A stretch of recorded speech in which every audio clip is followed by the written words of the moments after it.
the noise my chairs make on the kitchen floor. That's without anybody sitting on them. Now, these here have felt on the bottom. They're all nice and soft and rubbery. I bought square ones and I'm just going to put them on. They're easy to put on. There we go, that's it, one.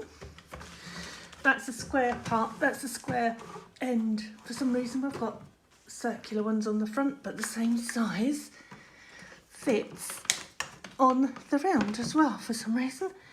And I've got them on the other four. And have a listen to this.